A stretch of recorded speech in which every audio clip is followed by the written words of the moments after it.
All right, Kecia J, how are you doing? I'm doing wonderful. Good. Well, as we get into this, let's first of all tell the folks exactly who is Kecia J. Wow, that's an amazing question.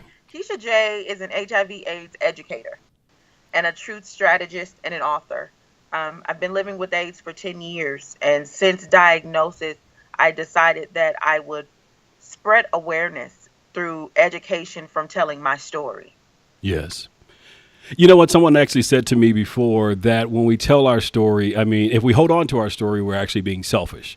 So when we actually Right. share our story, we're giving a gift to those who will actually hear our story. Do you see it as that way? And that's exactly how I see it. I do feel like there's a message in a mess. And a Hmm. lot of times we feel like our mess is just so much of a mess that it can't excuse me, change the lives of others, and that it's the exact opposite. Yeah. Everything that I've been through, I can tell you right now, I am so happy that I shared my story because I know I've changed so many lives. Yeah, yeah. And I read a little bit about your story, and it talked about you talked about your family and the support system that you had, and really, I guess it somewhat surprised you in terms of the level of support that you were able to receive from family and friends once you began to share your story. Talk about why that was a surprise for you. It's a surprise, moreover, because we all know the stigma that follows HIV AIDS. And for me, I didn't grow up knowing about HIV or AIDS. I Mhm. really didn't grow up being taught about STDs. So if I go to my family, how I thought in the beginning, saying that I have AIDS, what stems from that is drug dealing, prostitution, things that the world sees as something that's really disgusting. So that was my concern in the beginning, is just of my family not having the clear understanding. Yeah, yeah. And you talked about it, and I guess let's distinguish the difference because you talked about now living with AIDS for 10 years, not Right. HIV positive. Let's distinguish the difference for folks in terms of the HIV positive versus living with AIDS. Absolutely. HIV is anything above a 200 T cell count. So pretty much what deciphers the two is T cell count. When I was first diagnosed, I only had two T cells. Um, I Man. was literally I was literally at near death, and I was in a coma. So I didn't get a chance to, say, oh, you're in the first stage of HIV. You can really monitor this thing, because I did not get tested, because I really didn't know anything about it. It out the gate, I had AIDS. So Yeah. that's really the difference between the two, is the T cell count. Yeah, and you talked about again not really having any symptoms or anything. This came about as a result of you, really, I guess, passing out and ending up Yes, at the hospital. yes, yes, yes. I passed out. I was over a friend's house, and I passed out in the shower. I went to the hospital. They sent me back home. They told me it was a bacterial infection, and they didn't know outright because it was lying dormant in my system. Man. So when I went to the doctor the second time, I was in the hospital for about a month and a half, month and a week. And around the 3 week mark, that's when they came in and told me that I had AIDS. Man, okay. So let's unpack this because I guess, again, you help to really dispel one of the myths that's associated with HIV and AIDS, and that is everyone thinks it's a gay man's disease. Well, Yes, as an African American woman, and you certainly help to dispel that myth that it is impacting African American women in a great way. right. Absolutely. Absolutely. Actually, we are number one right now with the Unpack that disease. because that needs to be heard more from you. Absolutely. And then two, it's not what people think. A lot of people think women are getting it from drug usage, or getting it from living a promiscuous lifestyle. I, for one, contracted the virus in a monogamous relationship. Hmm. So what is ended up happening is, we as women, our self-esteem and self-love and self-worth is really not where it should be, because we're not asking the questions that we need to Yeah. ask as women, and we're not educating ourselves to know that, hey, it's not even at this point about HIV. Now it's about hepatitis C, it's about gonorrhea, syphilis. Those are the things that we also need to know about as well. Yeah. So it's again, the message is if you're going to engage in sexual activity, protect yourself. Absolutely. Yeah. All across the board. Okay. And one of the things that we're telling people, because I mean, one of the things that schools across, I guess, our nation try to enforce is abstinence. But I guess we have to be realistic and know that even in Yes. religion circles, that it's to refrain from sex until marriage. But in many cases, that's not the reality today. It's not. It's not. And I recently teamed up with Kiki Palmer. She does Love is the Gag, which is showing people across the country how to show love and give love. But I teamed up with her and I was like, hey, let's do something different. Let's show people that we can't say, hey, don't have sex, don't do this, because we living in a world where kids are seeing sex everywhere, Right. across the media. So what we need to do is tell them to value their self-worth. Let their self-love be the gag. Let their self-love be the key point, because once you enhance that, that's when you say, okay, hold up, wait a minute. Let me find out about HIV/AIDS. Let me put myself first. Hey, let me have my partner get tested. That's when you start engaging in questions, when you start taking yourself more seriously. Yeah, yeah. You know, one of the things that I admire about you is you have not taken this and became a victim, so to speak. You have actually become a victor and an advocate to help educate people. You've taken it a step further to now you've written a book, Dying to be a Diva. Let's talk about that book, Doing It Vivaciously Alone. What does that mean? Yes, really, I've been called a diva since I was younger, just because of how I carried myself and how I just was into clothes and shoes. And I found that in the relationship where I contracted the virus, they called me diva. Everybody around him called me diva. And I found myself living up to a word that really, I had the wrong meaning to it, shall we say. Okay. And so, and I looked up and I'm literally finding myself dying to be somebody that I'm not, from a virus that I never educated myself about. So I literally did it vivaciously alone. I found out about the virus alone. I had to mentally deal with the battles alone. And I literally was dying to be something that I wasn't, and ended up finding a new meaning in a word that I wore on my forehead. Man. So is it your work then to hope in the hope that women will take this term diva and begin to look at it differently now? Absolutely. I think society takes words and does whatever they want, diva and swag and all these extra words. And we don't realize that people with low self-esteem take these words and they truly try to embody them, not really knowing what the word means because they don't even know who they are internally. So it's really important for us to not be so quick to say, excuse my language, I'm a bad bitch. I hate that so much. It's like, what are you saying? You don't even know what it is that you're saying. Because if you really knew yourself, you wouldn't even want to be quoted as that. Man, that's good. I could stay right there, but we'll continue. Right. I mean, and just to tell them about the work that you're doing, you have recently partnered with Walgreens for their Let's Grow Old Together campaign, which educates customers about HIV and AIDS. That's huge. Yes. Yes, it is. It was awesome. And I tripped and fell into it. I live in California, and I just happened to go. The casting director loved me. Walgreens, the executives loved my story. And then it all fell into place. It's myself and 6 other individuals, and it's a blessing. I met some incredible individuals. Walgreens was my pharmacy when I first got diagnosed. It's really not Walgreens, it's Legacy, but Legacy is a program that helps individuals with HIV/AIDS through Walgreens. Okay. So it all worked out.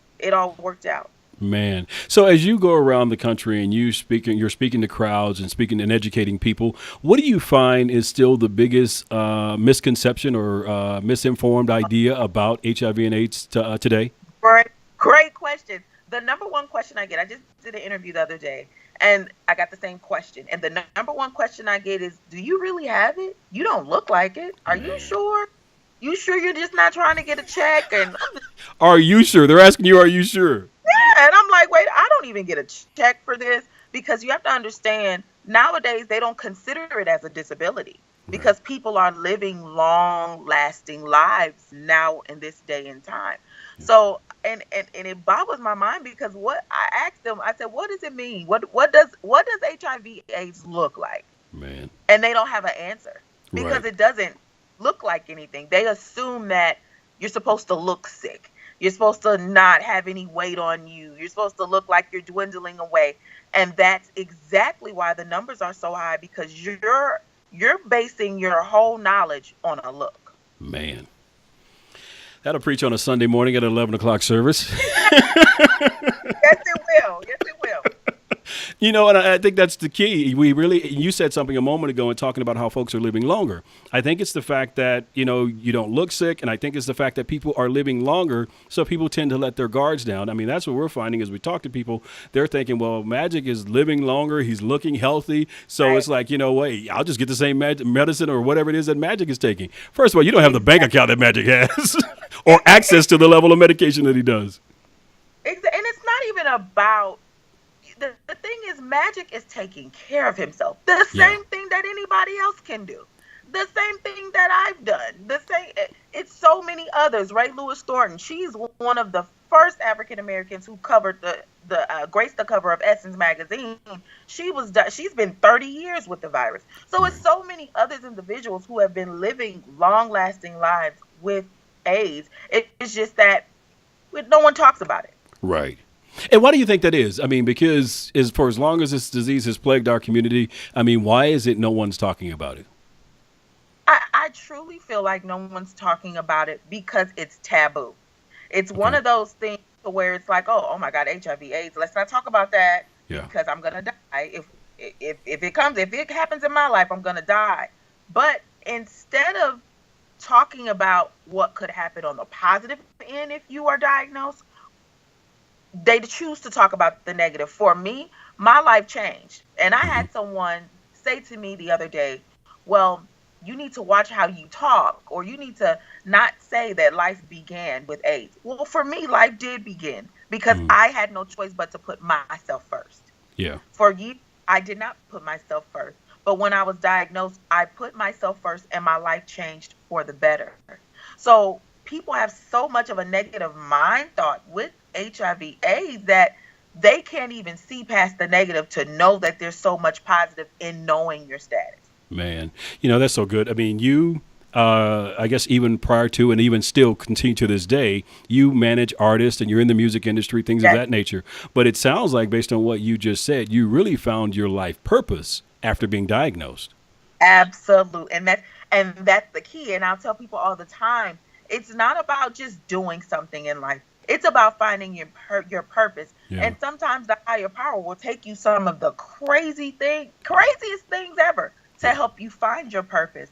And for me, my thing or my hidden agenda was contracting the AIDS virus. Man. And you've been able to really, being involved in the music industry, you've been able to really influence that industry since being diagnosed because you were already intricately involved in that industry before. Talk Yes, about that yes, impact.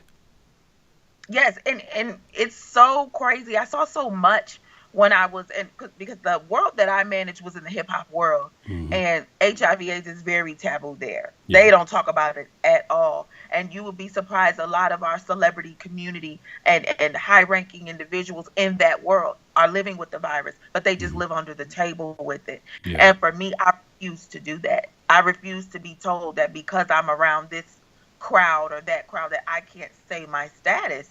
And so various record labels that I work for, whether it be Slip and Slide Records, Def Jam, or what have you, I let it be known this is what my status is. Any client or any artist I work with, they knew my status, and I'm not forcing it in your face, but I'm letting you know this is a part of my life, and Yeah. I'm not gonna stop it just because this world is afraid of it. Yeah. So it I actually just decided to tie the two together and try to educate the world, educate the masses through the industry of music.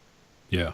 So I guess I would have to just imagine that, since you have found this courage to share your story, I would think that there have certainly been people who have come to you to either ask for advice on how to share their story or how to maybe encourage a loved one who may be positive. Absolutely. And you know what? I get it every day. Yeah. And it's crazy when I did the Snapchat takeover with Keke Palmer. It she stated to me, she said, you had one of the most watched Snap series that we've ever had Mm. talking about HIV/AIDS. And so many individuals came out and said, I've been living with this. I can't believe you live your life so happy. How are you happy? I'm depressed. You would be so surprised how people go to those outlets of social media and music to get healing but Yeah, there's no solution for them there. man. And so to have that platform and for me to be able to be a vessel with something so simple as an app is incredible. And it shows just how much the world is hurting when it comes to HIV/AIDS. Yeah, yeah. You know, I can tell you, the reason we started the Chris Howell Foundation is because I lost my brother in 2006 due to complications of HIV and AIDS. He was Mm. 33. And what I tell people is I missed out on years of his life because of my ignorance. I didn't know anything about the disease. I had young Oh, kids at home. So I was afraid that if I went around him, there was some way I could contract the disease and give it to my kids. So I stayed away from him. So now that we have somewhat of a platform, I'm trying to use that platform to help educate, raise awareness, in hopes that no one else will find themselves in that situation. Because I right, realize, the last few years of his life, he really dealt heavily with crack and other drugs because he was desperately needing that love and support. right. And he missed that. And I missed giving it to him. So that's the reason we're trying to really raise education and awareness to make sure that no other person goes through something like that. Aw- So, That's awesome. yeah, I commend you for sharing your story. I think it really helps to educate us all. It helps to raise awareness. And again, it really helps to, I guess, eliminate and to dispel a lot of the myths and stigma that's associated with it. Awesome. Yeah. Awesome. Wonderful thing that you're doing as Yeah. well. Yeah. Well, definitely. I mean, you're continuing some other work. Let's talk about what you're doing with Sisters in Power. It's a Sisters in Power tour featuring Megan Good, Tammy Roman, and Tony Gaskin. Talk about that. Oh goodness. Well, my publicist, she's so awesome, Latoria, and I reached out to her, um, letting her know that I want to do more when it comes to empowerment panels. And she approached me about a tour that had already stopped in Houston, and it was an incredible turnout. And I actually missed that one. So I ended up connecting with the individuals who are Sisters in Power, and they were like, "We have to have you on this tour. Yeah. They have to hear your story." So it just ended up working, and so they ended up putting me on 5 cities out of the 10 city tour, and we start in Orlando February 25th. It's just about talking about real life issues with women, whether it's self-worth, self-esteem, relationships, trying to find a balance if you can Yeah. really ever find it. Man, So that's good. it's awesome. It's an awesome tour, and I think it's dually needed for women. I want to ask you, so what is your relationship status now? Well, great question. I've been engaged. I was engaged in a relationship for 5.5 years that I walked away from because I do feel like you outgrow Okay. individuals. And from that, I entered into another relationship, and I noticed that it was getting in the way of my purpose. Now, a Mm. lot of people say, well, do they have a problem with you and your status? I've been blessed to have never had an issue. And I've only been in 3 serious relationships in my 10-year span Okay. of having and I've been blessed with incredible men who understand that I am not my disease. Yes. So as of right now, I'm solely married to my purpose, because I do get with individuals who are ready to get married and have a child. And those are things that I can do. I can have Yes. a child. I can actually have a negative child. But right now, the time and devotion that I want to give is solely to my purpose. So right now, it's just me and my purpose in a marriage. Okay, good. And a lot of what you just said there will help to encourage and to empower some other woman who may find herself positive at this time. You can, in fact, still have a very healthy relationship. You can have a healthy pregnancy and all of those things that you mentioned.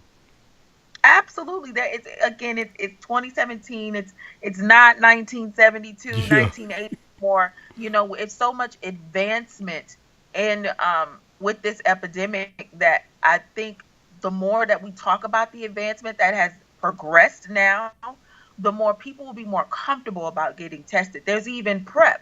There's a pill that your negative partner can take to prevent from getting the virus. Of course, we emphasize to utilize it with a condom. But Right. if in fact you do decide that you want to proceed to have a child, there are steps to take to where everyone will still be safe. Yeah, yeah. And one of the things we really try to do to help really educate and empower women, and we're really surprised to find out that there are so many women today who are not aware of the female condom. At all. Not at all. Yeah. And a lot that I speak at, they always have reps there who are breaking down how to use the female condom, because I think the barrier is there. You see this big package and you're like, what is this? Never mind. You just give up on it. you just give up on it because you're not aware of it. And Right. it looks really odd, and something that's odd to you that you don't know how to use, you automatically throw it out the window. So I think if we talk about it more and we educate on how to use it, women will know more about it. Okay. All right. Well, Kecia J, I know you've got to run, but I guess in closing, I guess what's that one thing you would really hope that folks will take away from our time here today, as well as when you go out and speak? I hope that they will take that. A diagnosis does not stop your life. I will say it, and I will say it over and over again. Your life will truly begin. You cannot allow anything, I don't care if it's a virus or anything you're dealing with in life, to take you over in the mind. Because once you lose in the mind, you lose in the body. Man. So you have to know in the mind that everything that you go through is for a higher purpose. You can't see it today, but tomorrow it will come to fruition. Man. What's the best way for folks to reach out to you? They can reach out to me at IamKeciaJ.com. We are actually updating the site, and we have some great things that are about to be a part of the site. Everything at I Am Kecia J for social media. That's Twitter, Snapchat, and Instagram. Also Facebook. So I Am Kecia J. You can reach me any avenue you try to find. All right. And we should say it's obvious you are not driving. Yes, you're sitting behind the wheel of a car, but you are actually not driving. Not at all. Not at all. If you were driving, those beautiful earrings would be moving even more. Yes, they would. Yes, they would. Again, thank you so much for taking the time. Thank you so much. All right. Have a great day.